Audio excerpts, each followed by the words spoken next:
üllatusteks valmis. Coolbet. Tere tulemast tagasi! Mina olen Sander Valge ja järgnevatel nädalatel sukeldun eksootilise Hiina avastamisse. Põnevust jagub ja uskuge mind, see saab olema üks vinge seiklus. Eelmises episoodis piilusin Hiina kinnisvaraturu telgitagustesse. Ikka selleks, et näha, kuidas päriselu siin tegelikult välja näeb. Kinnisvarahinnad on siin meeletud. Ühe ruutmeetri hind algab 10 000 eurost. This is 324 square feet. This is roughly 30 square meters now. And if I want to rent this one, the price is 15,000 Hong Kong dollars per month. 15. Maybe you can't tell the difference, how crazy. Average salary in Hong Kong is 20,000. Ja kirsiks tordil õnnestus meil piiluda sisse ka ühte täiesti tavalisse korterisse. No vähemalt kohalike jaoks täiesti tavalisse, meie jaoks pigem ülikompaktsesse imevigurisse. Kas te teete nalja või? Kas te teete nalja? You kidding me? Oh my god. Te nagu päriselt elate sellistes tingimustes. Mul tõepoolest korraks jäi karp lahti ja mitte sellest, et mul oleks suu mingisugust toitu täis olnud, vaid tõesti üllatusest.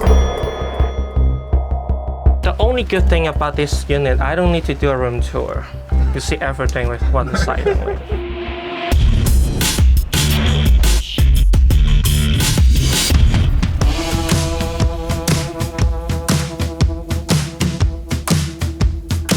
Elu suurlinnas ei peatu hetkekski. Kui pidu kestab kuni päikesetõusuni, siis hommikuks on tänavad juba usinate kaupmeeste päralt, kes pakuvad kosutavat kõhutäit neile, kes alles koduteed otsivad või siis kebaabi järgi lihtsalt näljas on.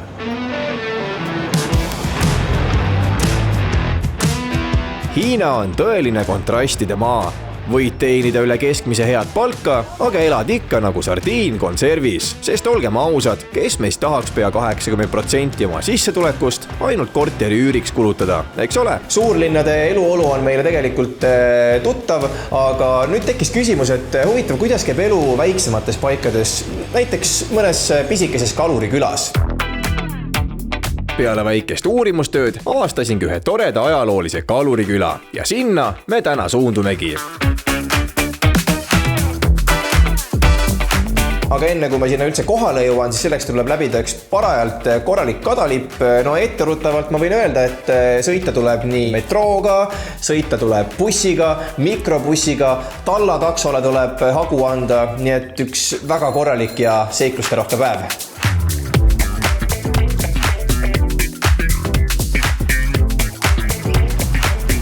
No metroosüsteem Hiinas on ka väga lihtne, kui varasemalt on siin läinud igasuguseid Octopus ja muid kohalikke kaarte, siis täna on väga lihtne, paned oma lihtsalt telefoni sinna lugeja vastu, võtab sõidu lõpus siis kaardi pealt väikese summa maha ja nii lihtne ongi. Kui muidu on Hiina selline, kus ütleme Euroopa Mastercardid ja muud krediitkaardid ei toimi, siis sellega mingit probleemi ei ole.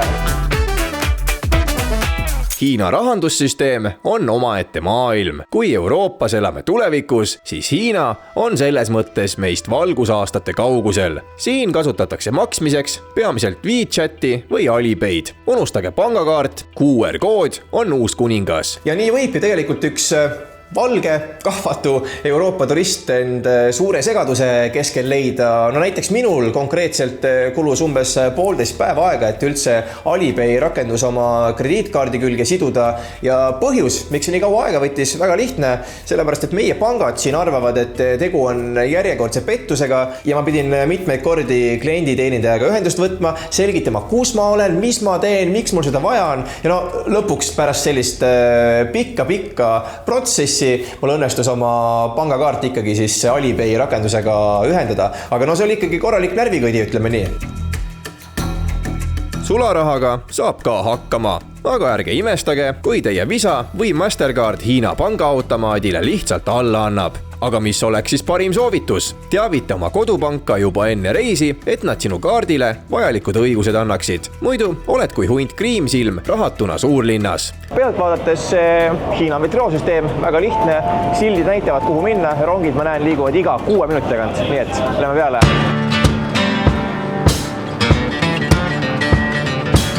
No ja kui keegi on mõelnud, et tõenäoliselt on väga raske siin, kõrvatamas lukku, kiirus läks väga kõrgeks, aga kui on keegi mõelnud, et tõenäoliselt on meeletult raske kuidagi sammu pidada nende metroopeatustega siin miljoni linnas, siis tegelikult on väga lihtne. Sul on liinidel on numbrid ja kui sa rongi tuled, sa ei pea paberilt järge ajama, et mis peatuses meil maha me lähen. Siin on väga hästi pilguvad tuled, praegu on siis peatus, millele me läheneme nimega Sunny Bay ja vaja on sõita üks pikk peatus edasi, Tungchangi, mis tähendab seda, et me lihtsalt oleme ja naudime siin, aga need kiirused lähevad siin praegu ikka metsikult suureks, tuul hakkab isegi rongis ringi liikuma. Vau. Peaks vaatama praegu, mis see kiirus teeb, kui ma võtan veisi lahti, kas ta näitab.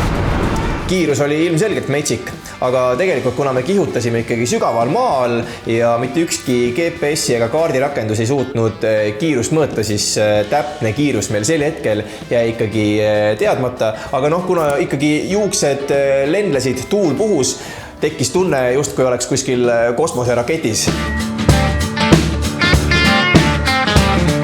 Uurimustöö kinnitab, et see rong kihutab täitsa soliidselt 135 kilomeetrit tunnis. Pole just kiirusrekord, aga arvestades Hiina liiklust, tundub see pigem kiire. Umbes 40 minutit pikk rongisõit annab tegelikult piisavalt aega, et vaadata aknast välja, vaadata natukene ringi, mis sees toimub ja peas hakkavad paratamatult mingisugused võrdluspunktid tekkima ja vahepeal tekkis küsimus, et kas ma olen Hiinas või hoopis mõnes ulmefilmis. Võrreldes Jaapani metrooga on tegemist ikkagi väga teistmoodi kohaga.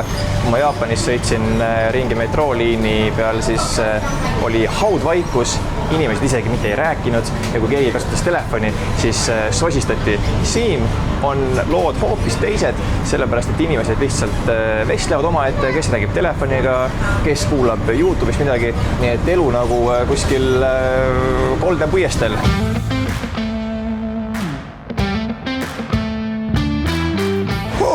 No nii, umbes 40 minutit metroosõitu selja taga ja nüüd võtame suuna Tai-O kalurikülla, aga enne, et sinna üldse jõuda, head sõbrad, peame sõitma 48 peatud bussiga, vot seda ma ei kujuta ette. Öelge mulle üks linn, kus sa sõidad tavalise bussiga 48 peatust, no... Tai-O kaluriküla on midagi enamat kui lihtsalt punkt kaardil. Siin kõrguvad majad otse vee kohal, vaiadel ning elu kulgeb rahulikumas rütmis kui linnamelus. Kohalikud elatuvad endiselt kalapüügist ja hoiavad oma traditsiooni au sees. Nii et number 11 buss ja Tai-O kaluriküla, siit me tuleme. Kui suurlinnas on orienteerumine lihtne nagu 1, 2, 3, siis maapiirkondades muutub see pigem aarete jahiks. Tee viitasid, siin suurt ei armastata, sest kohalikud neid lihtsalt ei vaja. Siin on busse sama palju nagu sipelgaid, aga mitte ühelgi pole numbrid peal. Mismoodi ma peaks teadma, kus on buss number 11? No andke andeks, ma tõesti ei tea. Ma tõesti ei tea. Ja päris tõsiselt umbes 15 minutit sellist tuima ekslemist, mitte millestki aru ei saa, kaardid ei tööta, sildid on arusaamatud ja võib-olla selline kõige noorem inglise keelt kõnelev inimene on praegusel hetkel veel lasteaias.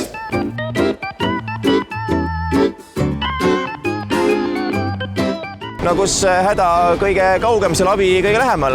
Ikka kohalik politseihärra tuli aitas eksinud ehmunud turistid hädast välja.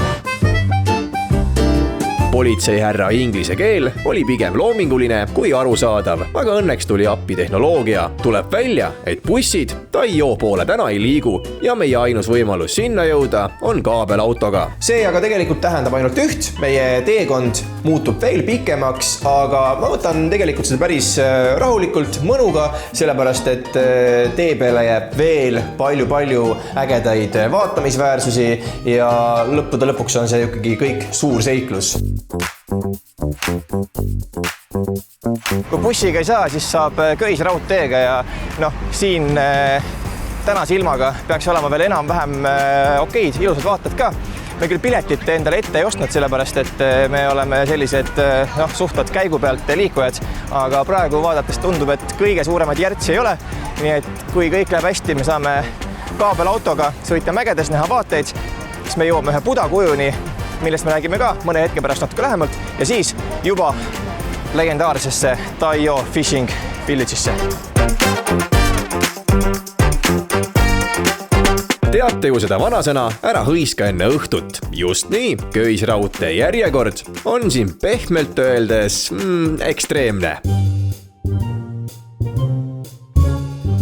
No tee või tina, inimesed ainult kogunesid ja kogunesid. Ainus probleem, mis tegelikult häiris, oli see, et see saba üldse ei vähenenud. See läks ainult suuremaks, aga eespoolt kedagi nagu ära ei liikunud. Ja vahepeal tekkis küsimus, et mida nad seal piletikioskis teevad, et kas nad vaatavad mõnda kohalikku seebiseriaali või on lihtsalt mingi väikese lõunapausi endale võtnud. Me ei tea. Aga üllatust, ühtäkki märkasin e-pileti järjekorda. Haarasin kohe telefoni, sooritasin ostu ja nautisin kiiremat liikumist. Nutikus päästab alati päeva. Väike lifehack, võitsime ajas julgelt 1,5 tundi. Me olime tavajärjekorras ja siis mõtlesime, et see ei liigu mitte kuskile lihtsalt. Ja mis me tegime? Võtsime Get Your Guide'i lahti, ostsime 2 piletit, trügisime alt läbi ja siin me oleme. Muidugi siin on ka päris palju inimesi veel, aga ikka ajavõit totaalne ja teile ka ostke alati ette, muidu te jääte lihtsalt hätta.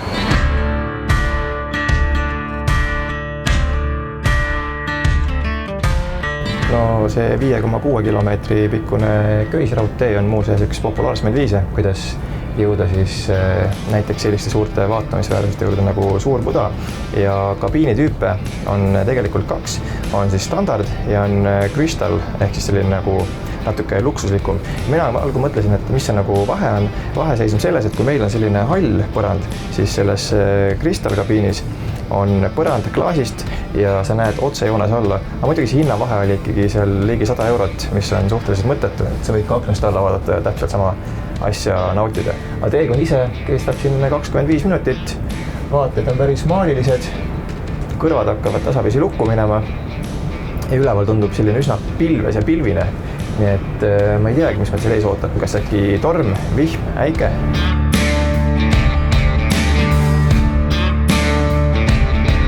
Kaabelautosõit Taiyo kalurikülla on justkui lend läbi Hiina ilu. Mäed, metsad ja kaugel laiuv meri loovad vaatepildi, mida mujalt ei leia. Ja Suur Buda kuju, vot see on tõeline rahu ja harmoonia sümbol.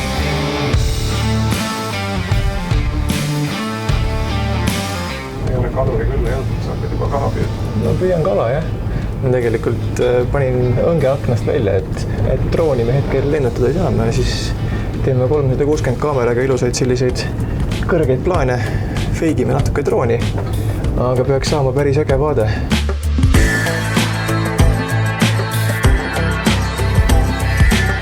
Tehtud nagu naksti. Ma ütleks, et see oleks küll kiiremini 25 minutit. Tõenäoliselt süke 15 minutit, maksimum 20, aga kindlasti mitte 25.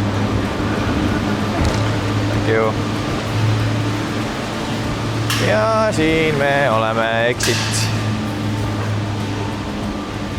Aha, okei. Viimane kaabelauto, me peame enne kella 6 olema tagasi, muidu me ei pääse enam selle transpordiga linna. Õnneks on valikuid veel. Õnneks on valikuid veel ja meil on sularaha ka. Meil on terve ports peenraha saadud siin 7-Elevenist. Ja siis põmaki, kohale jõudes ootas meid tohutu rahvamass. Kas me sattusime meeleavaldusele? Pigem mitte, hoopis Gyeongdo fännide kogunemisele.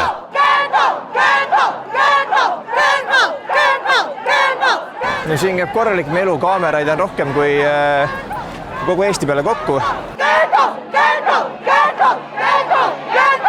What is happening right now here? Today is a press conference of the ceremony, of a prize giving ceremony held on the 1st of January next year, held by the commercial radio in Hong Kong. So many singers today will attend to the press conference. So many different fans will come and support our idol. Plakatitelt on näha, et kõige suuremaks tõmbenumbriks on loomulikult artist nimega Keung-To ja inimesed on tulnud siia lähemalt, kaugemalt, ühesõnaga väga suured fännide hordid on kohale veerenud siia väikesesse külakesse. Keung-To on siin tõeline superstar, laulja ja näitleja, kes sai kuulsaks Kingmaker nimelises talendisaates ning on nüüd tõeline noorte iidol. Tema ansambel The Mirror ajab fännid hulluks ja tundub, et ka meie oleme saanud osa sellest hullusest.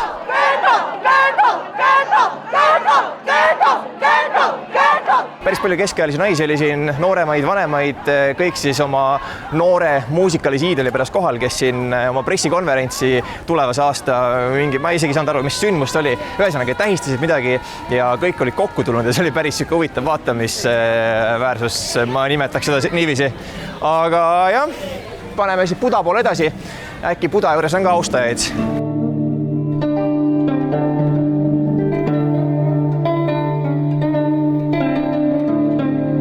Ja siin ta on suur püha kuju Buda, 34 meetri kõrgune pronksist istuv kuju, mis on muuseas ka siis maailma üks kõrgemaid istuvaid Buda kujusid ja öeldakse, et tegemist on Hiina vaimse sümboliga. Väga paljud palverändurid üle maailma jõuavad siia just selle sama kuju pärast ja lähme vaatame meie ise ka selle maailma ime siis oma silmaga üle.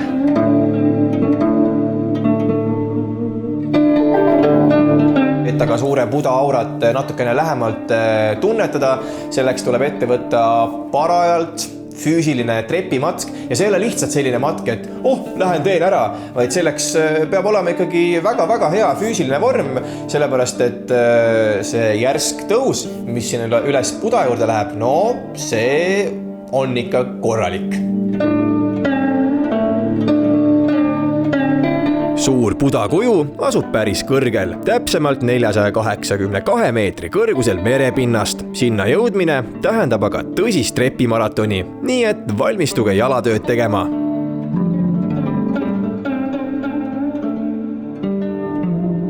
No oleme ausad, see treppidest üles kõndimine 268 aastat oli ikka päris metsik. Lõpust võttis ikka nagu näha siis higi otsa eest lahti. Nii et need, kes tulevad ikka siia üles püha Buda kaema, peavad olema ikka väga hea nii füüsilise kui vaimse tervise juures, sest et kui sul ikka südamega probleemid on ja sa vastu oma igasuguseid sellised nagu loomulikke võimeid üles ronid, siis tulemus võib päris kehva olla. Aga samas peaks ütlema, et vaade on siin päris pühalik ja mõnus, rahulik on.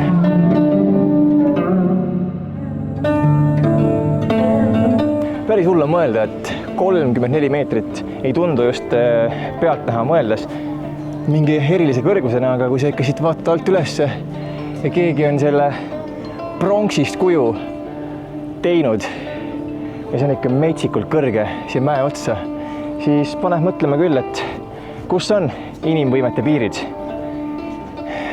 Tundub, et inimesed on kõigeks võimelised. Vau. Vaadake lihtsalt seda mägede maalilist siluetti.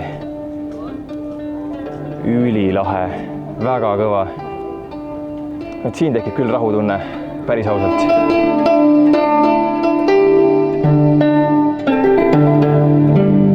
Nüüd, kui oleme oma silmaga Buda ära näinud, liigume edasi Taiyo kaluriküla poole. See koht peaks isegi kõige skeptilisema inimese südame kiiremini põksuma panema.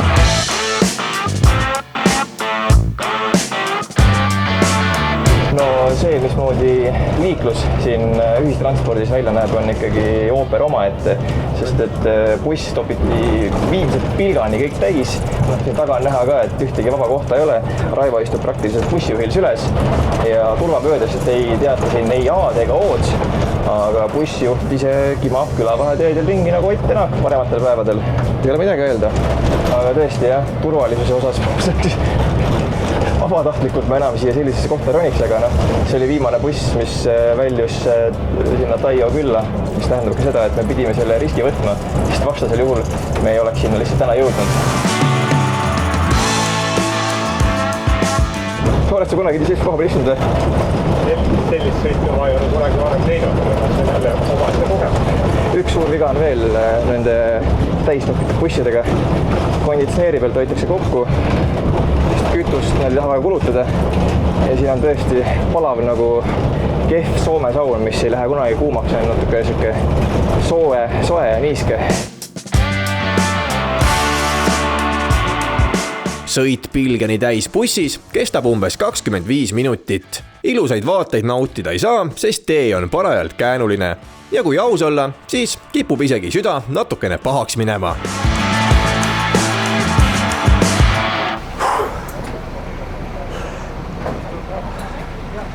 Ma ei tea. Sõit läks kiiremini kui plaanitud. Läks, aga mis sõit see on, kui õhku ei ole? Täitsa pekkis risk. Kus ma nüüd lähen? Vaata nüüd, kus ma olen nüüd? Mingi. Okei.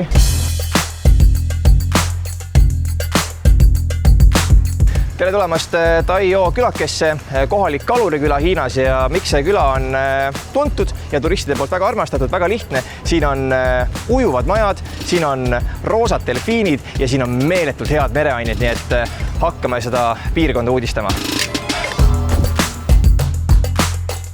Järgmises episoodis läheme süvitsi Taio kaluriküla ellu. Uurime, kuidas kohalikud elavad vaiadel seisvates majades, milline on tõeline kaluri elu ning mida põnevat saab turult kaasa osta.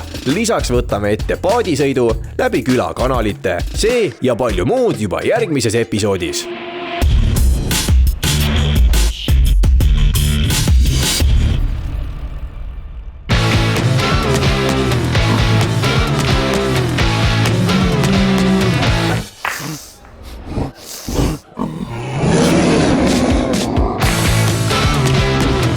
Üllatusteks valmis.